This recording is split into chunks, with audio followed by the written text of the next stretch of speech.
This video is sponsored by Atlas VPN. Check the description for a chance at an amazing deal. More on that in a bit. Has it really been almost 25 years since the start of Smash? With such a massive roster the series has built up over time, getting each of them to stand out, Echo Fighters aside, required no shortage of creative design, especially Smash's ever-growing number of third-party fighters, most of whom have special traits or mechanics designed to help them feel like they walked right out of their games. But sometimes things don't go according to plan. Look no further for an example than one Sonic the Hedgehog. Added a Brawls project plan partway in, his development was rushed to get him ready in time, and it shows with certain awkward animations and half-redundant moves that he still has. And somehow, his optimal fighting style has him use his incredible speed to run away from opponents, avoid interacting with them, and play as lame as possible until time expires. That's right, Sonic's best strategy is to slow down the pace of the match. But what if we could fix that? Give the Blue Blur a rework from the ground up to make him more fun to play as, less toxic to play against, and capture the feel and spirit of playing his games better than ever before. Not an easy task, I know, but I think we can pull it off. So without further ado, let's remake it. We begin with Sonic's base appearance, core design, etc. The good news is we don't need to change too much. This isn't where his problems are. The style, the shoes, the right shade of Hedgehog blue, they all carry over from his games just fine. Personality-wise, he's also pretty good, but my inner perfectionist says we can do even better. What if Sonic's attacks had even more movement and flair to them? And maybe throw in some breakdancing or parkour techniques where it makes sense to, like his get-up animations. The more of a sense of flow and flexibility we can give to the Blue Blur, the better, because it will definitely add to the moveset changes he's getting. Sonic's alt colors need work. Well, actually it depends on why his current alts have so little color variance. If it's possible, I wouldn't mind changing the colors so they resemble some of his many friends and allies more closely. But that also runs the risk of looking like a stereotype of Sonic fan characters, and Sega might be trying to avoid that, so we'd have to work with whatever they're enforcing behind the scenes. But I think there are still ways to vary his costumes better even if we can't change the colors much. What if some alts could include keepsakes from Sonic's friends, as a way to keep them on his mind? A wrench-shaped clip from Tails, a bracelet from Amy, maybe taking Silver's gold cuffs from the yellow alt and putting them on the one that actually resembles Silver, etc. Could also use more upgrade accessories from the adventure games. We already have one alt using a knockoff crystal ring, so maybe another could have the flame ring or bounce bracelet from Adventure 2. Maybe even the sunglasses Knuckles gets in that game, as a double reference. See the endless possibilities here? Speaking of possibilities, this video is sponsored by Atlas VPN. The crew at Atlas have whipped up a virtual private network that protects the data your computer or phone sends out every day by using sophisticated tech to encrypt it before it's sent. Makes it so your personal information can't be read by outside sources, whether they be nefarious or just intrusive with no sense of personal space. This can come in handy if, say, you want to search around without worrying about third-party programs tracking your movements so they can send you uncomfortably targeted ads about that weird thing you looked up last week out of curiosity. And with over 750 servers worldwide, you can change your IP address whenever you want, making it seem like you're just about anywhere. Helpful if you, I don't know, want to search old shows from the 90s you're nostalgic about, but your favorite streaming service won't let you just because of where you live? Because that's no good. And what if I told you there's a special deal going on? Click the link down in the description to get Atlas VPN's premium package for just $183 a month. Not only is it an amazing deal, you even get 3 extra months added on free of charge. All that protection for such a low price. Thanks again to Atlas VPN for the sponsorship, and now back to our regularly scheduled video. What's next? How about Sonic's stats and other attributes? We can keep his fighting style as is though, or at least his intended one. Right now, once he gets the lead, he can just run away from everyone and play for time. While it's harder to do in casual play, in competitive matches it gets egregious. But we can rein that in and refocus Sonic on fast-paced hit-and-run tactics and aggressive mix-ups like the devs were trying to give him. He'll be rewarded more for actively keeping the pressure on, using his speed to bob and weave around enemies and come at them in unexpected ways. In fact, not interacting will actively hurt him. We'll get to exactly how later. For exact stats, a lot of subtle changes here, but not to his size or weight. Still a lightweight of average height, Sonic can only take so many hits before he's in danger. Ultimate toning down his weight was a smart move that I think should be kept. But his mobility stats? That's where things get interesting. Sonic may be the fastest thing alive, but we need to stick some limitations on that so his keep-away game isn't overpowered. For that, I turn to his 2D outings. Classic Sonic isn't just about speed, it's about momentum. His unique physics takes some getting used to, but once it clicks and you tear through stages in record time, there's nothing else like it. To better capture that feeling, I altered Sonic's ground mobility in a few key ways. A slightly worse initial dash means he starts out slower, like in his games. Every other fighter has their run speed kick in right away after their dash, but Sonic now needs to accelerate from it to reach his top speed, meaning instead of being blistering fast right away, he merely has top 10 mobility for about half a second. There is a workaround, but we'll get to that later. And you know how Sonic has that long skid animation in the 2D games? We're bringing that in too, taking longer to hit the brakes than anyone else. Since he cannot shield while skidding, this leaves him vulnerable to long-range attacks while retreating if he's not careful. These should help keep his speed in check, but in case it's too much of a nerf, I compensated elsewhere. Sonic's walk speed and air speed are both faster now, letting him make small adjustments to his spacing more easily, though the airspeed buff also comes with a cost, even less air control than before, and a shorter double jump, both to bring him more in line with his more recent outings. Another big change? Sonic's damage output has taken a hit. With less damage than before on most attacks, he's more reliant on seizing openings and racking up damage over time instead of getting one or two big bursts then forcing opponents to play cat and mouse indefinitely. However, not only has his knockout power been left intact, new tools in his kit give him more combo routes than before, which means more opportunities to do flashy stuff that wows the crowd in oh-so-in-character fashion. Time for the main event. How do we change Sonic's moveset to modernize it and avoid the pitfalls of his current one? Let's start with his most basic attacks. Sonic's got a new jab inspired by his basic combo from Frontiers, punching with his right hand, then kicking with his left foot, then pivoting downward and kicking with both feet. It still does 3 hits, not 5 like in Frontiers. While it's similar in function to the old one, this version's more intricately animated, puts more movement in, and just feels good to use. And his forward tilt keeps it up, a somersault attack based on the one from Sonic Adventure 2. Sonic spins forward to strike anyone in front of him, then wheels back to where he started. This one gets in opponents' faces quickly, but lacks range since he's attacking with his body. Harder to punish than it seems though, since he backs up to where he began the move. Sonic's up tilt I kept as is, a useful 2-hit anti-air that can also start combos. I think it still works. His down tilt is also the same, but I think we can touch up the animation a little. Instead of just using his hand to pivot, what if he propped himself up with it and made the kick look more like a breakdance move? And his dash attack is still a kick, but in a different style. Based on the slide attack from Frontiers, Sonic can go a very long way with it if you hold the A button down. An amazing landing trap on stage is lacking in platforms, but the hitbox gets smaller the longer it's held out, and if you hit a shield or obstacle, you stop dead and you're left wide open. Don't overextend, stupid. So how are Sonic's smash attacks looking? Well, to start, his forward smash is mostly the same. This wind-up punch from Sonic the Fighters works well enough, though maybe we can tone the stretchiness down a little. I know the source game had very cartoony animations, but he'll have plenty of other ways to catch bad spacing. It can keep its power, though. For Sonic's up smash, we're giving him something new from Frontiers. A spin maneuver so fast it kicks up a cyclone around him, dealing multiple hits to anyone in range before a final kick sends them skyward. Mechanically, it's like a combination of Sonic's old up smash and Wolf's up smash. Better at pulling people in than the former, but takes longer to reach its max height. And for Sonic's down smash, yeah, this one can stay. An ultra-flexible split kick is perfectly in character, so no need to swap it out for an awkwardly placed reference or something like that. Alright, aerials next. Sonic's current neutral air is pretty basic, but all it needs is a touch-up to bring in a move that I'm surprised isn't here now. This recurring ability from the 2D games lets Sonic surround himself with a shockwave of wind for a brief moment. With more range than his old Nair and an actual disjoint, it also hasn't taken a hit to its damage, but it also isn't out for nearly as long anymore. Interesting trade-off, isn't it? Now for another swap out. Sonic's new forward air comes from Sonic Advance 2, propelling himself forward with a series of spinning kicks. Only a little forward unlike the original version for balance reasons, but you get the idea. With 4 hits total and meatier, more accurately placed hitboxes, it's a worthy replacement for that weird head spin he's been stuck with.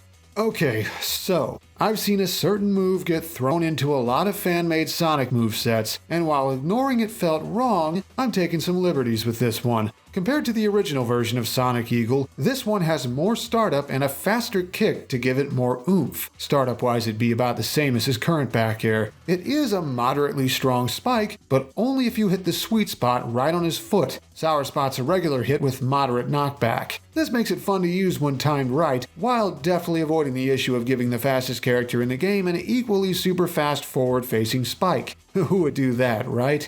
Sonic's up air is the only one I kept as is. A unique animation that deals damage and juggles people. Won't be able to get right up near the blast zone with it as easily anymore though. You'll see why. And for his down air, I brought in a key part of his modern kit. Sonic's old dive kick is replaced by a straight downward stomp, dealing damage on the way down and when you hit the ground. While its landing lag is substantial, you can cancel out early by performing a movement option to give him even more fluidity. Can't attack for as long as the lag would have lasted though. If this is getting a bit much, don't worry. Sonic's grab game has fewer changes. His grab animations and pummel are the same as before, reaching forward with both hands to catch people shielding and kneeing them for extra damage. Maybe we could speed up the pummel even more, would be weaker to compensate, but it'd be in character and help unstale his other moves. Sonic's throws got a couple changes. Instead of a simple punt, now his forward throw has him kick his opponent with enough force to rupture the air. This version doesn't create a projectile, but it would create a satisfying crack like miniature Sonic booms in real life. Sonic's back throw is... oh come on, I wasn't going to replace that. A cornerstone throw for sending people off stage, it can still kill at the ledge if opponents are getting high up in damage. His up throw is a new one. The backflip kick from Sonic Battle pops opponents up with low base knockback. It's a less awkward animation than his old quill stab thing, and it still combos into stuff. Then his down throw is also the same as before. Slamming people onto the ground and revving up on them still looks cool as always, and it sets up tech chase opportunities. One last thing. Sonic's regular taunts have the same animations as before. The front flip into one of his signature poses from Sonic Adventure, the super peel out with the mocking voice line, and the stylish breakdance maneuver are all in character as always, though I'd be up for getting multiple voice lines for the latter two if it was possible. But there's more. Sonic can press taunt inputs in the air to perform a unique set of stunt animations. Inspired by the moves in Sonic Colors and Frontiers, they don't provide any extra benefit, but they sure look cool. They also shift his hurtbox a little based on the direction you press. Use one of these to narrowly dodge an attack for the ultimate disrespect. We already shook up Sonic's moveset, so what could his specials look like now? Let's see. We're going to keep things simple starting off. The only special with minimal changes... hey, no need to replace the homing attack, right? It's a staple of Sonic's 3D moveset that pops up in 2D sometimes. We will make one notable change though. You know that targeting reticle that pops up when Sonic does the actual attack part? Now it'll appear while he's holding the move before that, showing who, if anyone, will be targeted by it. This small change has further reaching effects than it sounds. An earlier reticle makes the move more reactable if opponents are looking for it, refocusing homing attack into the role of a mix-up tool and no longer something to just throw out sometimes and see if it hits. But the Sonic player benefits too. Having a clear tell for what your attack will target, or if it won't target anything and will just go flying off, should make it easier for them to respond to whatever happens too. If still underpowered, it could get buffed somewhere to compensate. Maybe lower base knockback so it can combo at low percents. Here's where things get interesting. Sonic's old side and down specials overlapped a lot. So I thought, what if he had something new in one of those spots? Don't panic when you see this one, because I found a way to make it not broken. A recurring mechanic in Sonic's games since Sonic Rush on the DS, the boost mechanic could work in Smash to give Sonic's movement even more fluidity. First, we need to talk about the resource tied to it. I know, trust me. As Sonic deals damage to opponents, the arrows on his boost gauge fill up. Each arrow corresponds to one use of his side special. A key part of Sonic's new gameplay loop is keeping the pressure on his opponents to keep refilling his meter and give himself more charges to use. And it's a very important move to have, because on use, Sonic launches forward at Mach speed, going even faster than running normally while bypassing any and all need to accelerate first. This incredible burst of speed lets him mix up his movement, approach in a flash, or cross the stage, or a set distance in the air, without breaking a sweat. He can even cancel it into some attacks in certain situations. So what's the catch? Well, while the visuals would draw inspiration from Sonic Generations and Forces, the boost functions like it does in Frontiers. In other words, it doesn't deal damage. But don't let that scare you, because boosting adds so many layers to Sonic's movement that it's still worth using even if it loses to any enemy attack, or its other drawbacks, like how Sonic winds down to his regular run speed or airspeed pretty quickly afterward, complete with his long skid animation in the former's case, or the fact that you have to use it or lose it, because not only do you only build the boost gauge by inflicting damage on opponents, if you go too long without hitting someone, the gauge starts depleting as Sonic loses his mental momentum. It's an incredible tool, but to use it best, you need to fight like the Hedgehog himself would. Whew, that was crazy. What's next? Sonic's got a new up special too, and this one also ties into his new mechanic. Wild Rush is one of Sonic's new moves in Frontiers, one of a handful of high-damaging cinematic attacks he picked up. We're using the animation as a starting point for a new recovery move. Simply press up and B, and Sonic propels himself forward in whichever direction you hold while covered in blue energy that damages anyone in the way. It's fairly fast, but the distance is pretty meh. Good thing it's not the only version. If you have at least one boost arrow filled, holding B has Sonic expend one arrow to build up even more energy, then launch forward in a zigzag-shaped string of 3 dashes. More closely resembling its source move, this version goes twice as far, deals greater damage, and is much better for recovering with. Wild Rush gives Sonic something flashier, more synergistic to his kit, and less infuriating to deal with than the old Spring. The flexible aim and sheer distance it can go while charged lets Sonic recover from more angles than before, and lets him go deeper off stage to edgeguard people since he can still make it back, while making his offstage game more dynamic since running off and dropping springs on people while bouncing away safely isn't a thing anymore. Combine it with a boost first for even more recovery mix-ups. But remember, if you aren't actively refilling the boost gauge by fighting aggressively, this move, and Sonic's recovery as a whole, is much weaker. In other words, trying to camp with this version of him makes his disadvantaged state worse too. Down special now. Wait a sec, you might be thinking, did you get rid of his spin dash earlier? You can't just throw that out. To which I say, who says I did? I just decided to combine his old side and down specials, since they were both based on variants of the same technique anyway, for something more streamlined and hopefully better balanced. On use, Sonic curls into a ball like always and starts to rev up. Mashing the B button here builds up extra speed like in Sonic 2, many games since, or his old down special. Let it fly once you're ready, and Sonic rolls off at high speed, dealing a single hit on contact, like his old side special. Still works as a combo move at low percents, and combos for longer at low charges, which are harder to hit with, so there are meaningful decisions to make here. And at high percents, the fully charged version can be a surprise kill move. But the biggest change is what happens if Sonic is in the air. Use it there, and he comes to a near stop horizontally as he falls, revs up on his own without extra inputs required, and once he hits the ground, off he goes. Yep, we're working the drop dash from Sonic Mania onward in here too, giving the blue blur a landing mix-up that makes up for some of the cheesier stuff we took out. Speaking of which, there's an extra catch to all of this. You know how Ultimate tweaked Bayonetta's neutral special so it fires on its own once it's been held long enough? We're sticking that on here too to make absolutely sure it's impractical to camp with. And unlike its counterparts in Smash 4 and Ultimate, Sonic isn't invincible for a few frames once he starts moving, and he can't cancel out of the dash for over half a second unless he hits something.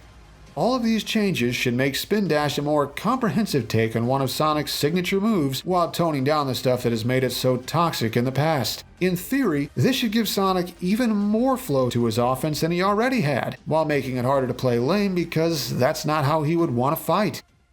So, is there anything we can add to Sonic's final smash? You bet there is. Mixing in a technique from Frontiers, Sonic gathers the Chaos Emeralds and transforms like usual, but now he starts by dashing forward in the blink of an eye. If anyone gets caught by the dash, Sonic pulls in all the Chaos energy he can muster, causing the surrounding air to crackle with lightning. Then he dashes right at his helpless foes, striking them from all sides with punches and kicks at such blinding speed that he appears to teleport around them and leave after images in his wake that also keep attacking. Then Sonic backs up, revs up, and plows into them with so much force that they're sent flying. A finishing blow as powerful as it is awesome looking. And there, a revamped take on Sonic that fine-tunes his moveset and overhauls his specials to, hopefully, make him truer to character and more fun to play as and against. While he could use his speed to mix up opponents before, this version tones down the keep-away elements that often overshadowed them. Now he has more reason to wear his opponents down physically instead of wearing down their players mentally. And with updates to his kit using moves both new and old, he should feel more like a true embodiment of his games and not just a rush job from Brawl who hasn't had the chance to catch his breath. So, Sonic fans, how'd I do? With previous episodes in this series, I tried to keep the character's current playstyle intact or add to it, but this one had such deep-seated problems that I focused instead on the playstyle he was intended to have, one that lines up better with his actual personality. Figuring out what and what not to use took a lot of trial and error, ended up pulling less from Frontiers than I expected. I did consider a Psyloop special at first, but it ended up being a bad fit. I'm also not fully confident on giving Sonic a meter mechanic with how cliche those are, but it ended up being the best way to steer his playstyle in the right direction. Special thanks to these people here for helping make this video happen. Thanks as well to my patrons for their continued support. And hey, if you're new to these parts and enjoyed this video, check out my other Smash content. I've done a few remakes before this one, and I have a signature series that does full fighter designs for characters who haven't made it in yet. And thanks again to Atlas VPN for the sponsorship. Don't forget to check out their special offer. So, until next time, keep on running.